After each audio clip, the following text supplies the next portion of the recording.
Dans le 19-20, en Haute-Normandie, la ville du Havre retrouve son volcan. La scène nationale rouvre après 3 ans et demi de travaux avec une grande salle transformée, tout en respectant l'œuvre de l'architecte brésilien Oscar Niemeyer.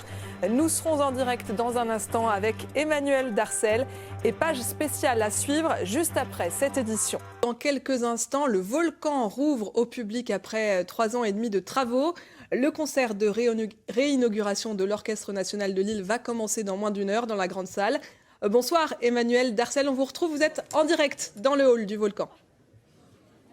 Bonsoir Colombine, je suis dans le grand volcan, très exactement à l'entrée de l'édifice et vous le voyez sans doute autour de moi, déjà beaucoup de monde pour venir découvrir cette nouvelle scène nationale entièrement rénovée, un lieu de culture, de liberté d'expression dont l'inauguration sera évidemment marquée par l'attentat perpétré ce matin dans les locaux du journal Charlie Hebdo. Nous en parlerons avec mon invité tout à l'heure d'ici quelques minutes, le maire Édouard Philippe.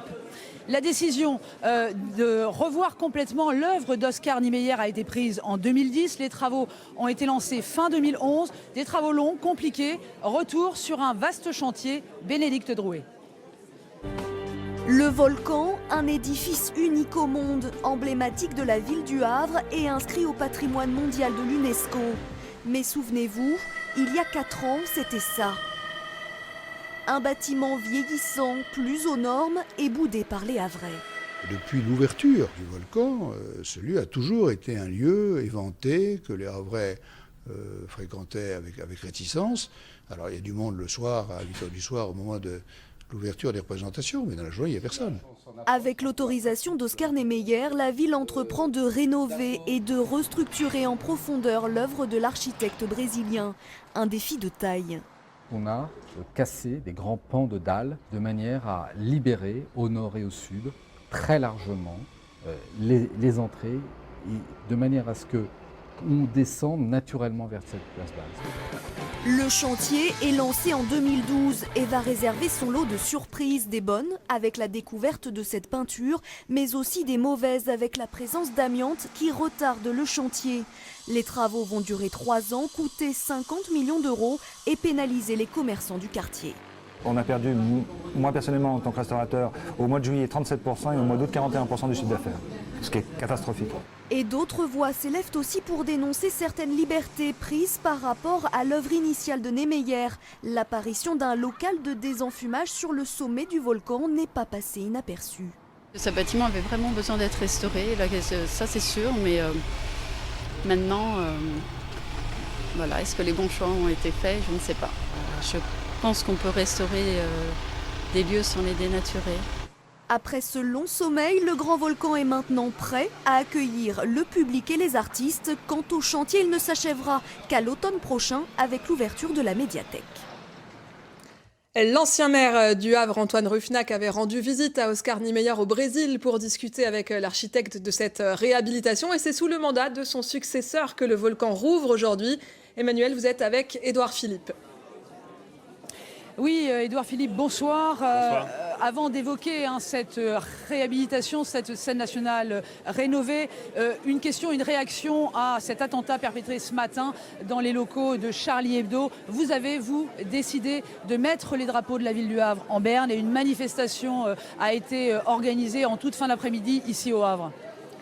Oui, on a mis les drapeaux en berne pour une raison simple, c'est que l'attentat de ce matin a suscité chez moi, mais je crois chez tous les Havrais, à la fois une réaction de très grande tristesse et aussi de très grande colère. La tristesse parce que, même si on n'est pas un lecteur assidu de Charlie Hebdo, Cabu, Bernard Maris, tous ceux qui contribuaient à cet organe de presse qui est quand même qui a une place à part dans le monde français, ont marqué notre vie, et puis colère parce que ce qui a été attaqué ce matin, c'est ce que nous sommes, c'est notre liberté, c'est notre capacité à créer, à être libre, à contester, à provoquer même d'une certaine façon. Et c'est ça qui a été remis en cause de la façon la plus brutale possible. Et donc il y a une envie de faire quelque chose, pas dans la colère chaude, pas dans l'agressivité, mais dans le rassemblement, dans l'union, et colère, tristesse, mais il y a aussi beaucoup de confiance parce que notre pays, il est fort. Et quand il est uni, il est très fort et il peut surmonter tout, y compris ça. Alors, nous sommes ici dans un lieu de culture, nous sommes ici dans un lieu de liberté d'expression.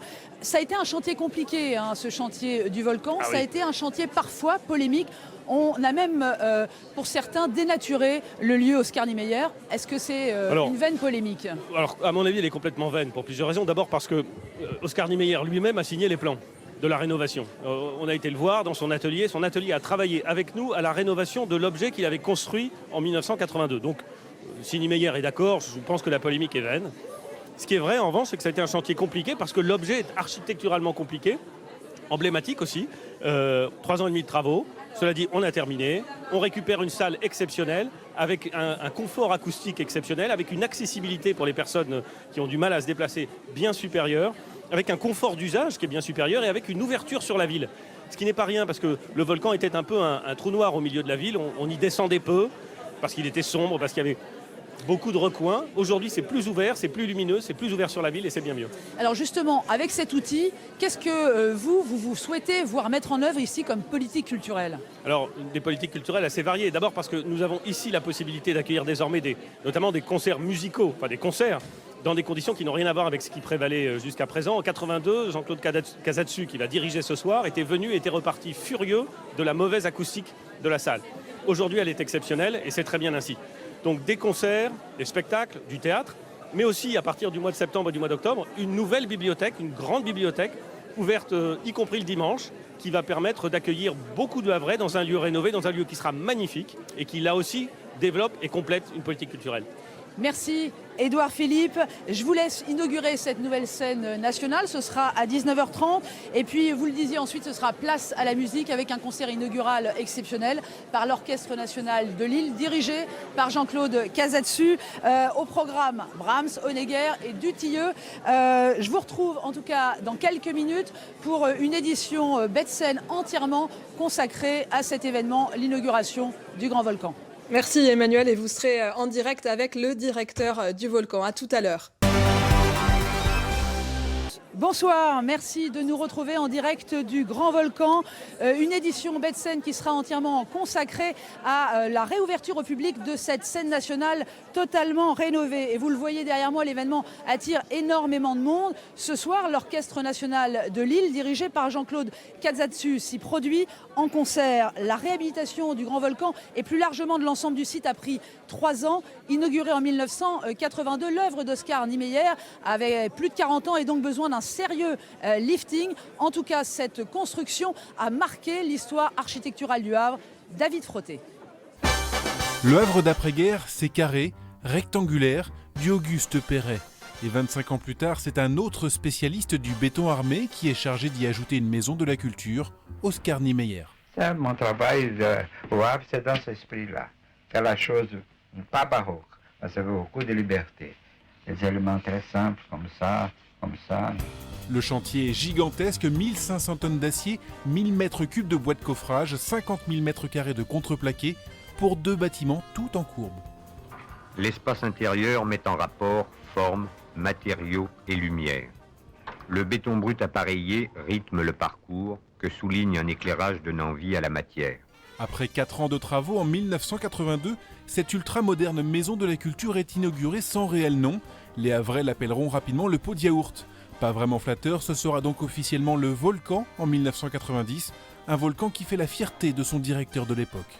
C'est un lieu qui a été voulu, désiré ardemment par l'ensemble de la population qui s'est battue pour l'obtenir. Ouais. Et c'est un lieu qui est fréquenté par 110 000 Havrais chaque saison. C'est un lieu de rencontre de la jeunesse. On y vient, on y boit des coups quand il fait beau, on y boit des coups aussi quand il fait pas beau. Un peu exagéré peut-être, car l'esplanade ne deviendra jamais un réel lieu de vie.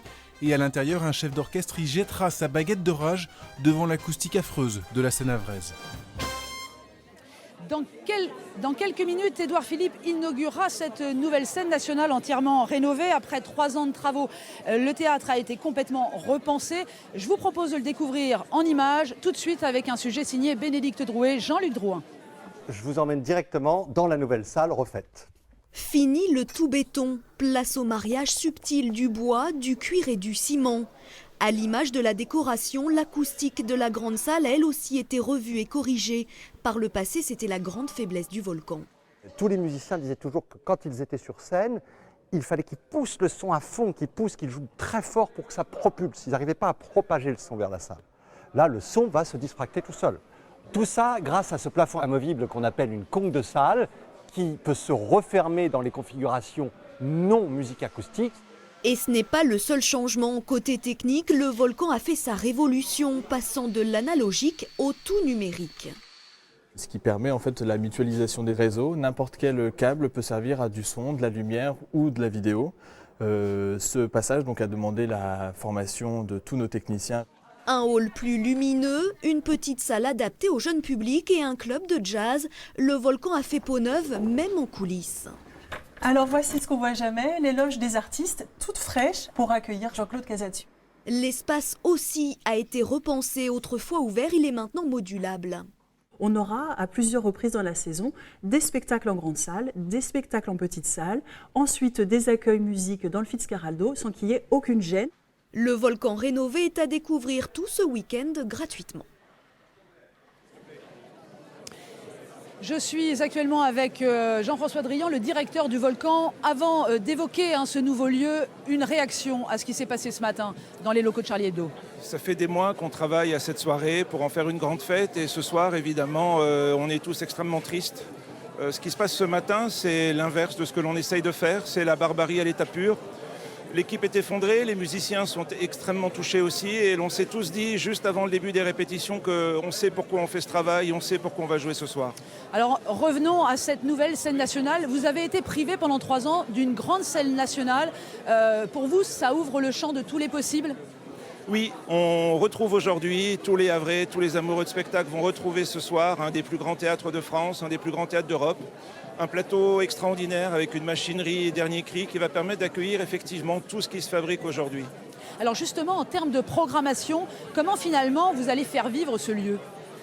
Alors, notre objectif, notre envie, c'est que, bien évidemment, le plus de Havrais, le plus de personnes qui vivent dans l'agglomération, dans la métropole, dans la région et au-delà, prennent le chemin du Volcan et puissent bénéficier d'une programmation qui est quand même une programmation de plus de 200 levées de rideaux avec les plus grands dans la danse, dans le cirque, dans le théâtre, dans la musique que l'on puisse aujourd'hui voir sur scène. Donc on les attend. Ça commence d'ailleurs dans quelques jours avec de la danse. C'est vrai qu'aujourd'hui, il y aura du spectacle, il y aura des concerts, il y aura de la danse qu'on ne voyait plus depuis quelques années au Havre par cette absence de grandes salles. Mais il y a aussi des lieux intimistes. Très rapidement, Jean-François Drian, il y a des lieux intimistes que vous allez évidemment exploiter. Oui, ce lieu est truffé de petits volumes et truffé de petits endroits que Niemeyer avait concoctés, qu'on a essayé d'améliorer, de mettre en valeur. Des spectacles dans la grande salle, oui, des spectacles dans la petite salle, oui, des spectacles dans le foyer, oui. Et puis, dans l'ADN de la scène nationale, il y a le hors-les-murs, il y a le nomadisme. Ça ne disparaîtra pas. Merci Jean-François Drian. Merci. En tout cas, cet après-midi, nous nous sommes faufilés dans la grande salle pour assister à la répétition du Grand Orchestre National de Lille. Vous le savez, Jean-Claude Casatsu, qui va diriger ce soir le concert inaugural, avait dénoncé une acoustique terrible. C'était en 1982. On lui a évidemment demandé si aujourd'hui, après la rénovation de cette nouvelle salle, l'acoustique s'était améliorée. Et je vous propose tout de suite de l'écouter. Cette salle, elle est très belle d'abord. Il y a des matériaux nobles. La moquette est maintenant sûrement sous le bois et non pas le contraire comme à l'époque. Et on s'entend très bien sur scène. Et elle est exigeante. C'est-à-dire qu'elle ne permet pas de mal jouer. Parce que tout s'entend, qu'on est un tout petit peu, vraiment, on est un peu tout nu sur cette scène. Mais c'est le propre des bons artistes de pouvoir donner le meilleur d'eux-mêmes à partir du moment où ils ont une bonne salle. Ce grand volcan sera à découvrir gratuitement samedi et dimanche. Par ailleurs, dès vendredi soir, de la danse est proposée ici dans ce nouveau lieu. Ce sera Gisèle du ballet de Perm. Voilà, c'est la fin de cette édition consacrée à l'inauguration de cette nouvelle scène nationale ici au Havre. Tout de suite, votre journal national consacré évidemment à l'attentat perpétré ce matin dans les locaux du journal Charlie Hebdo.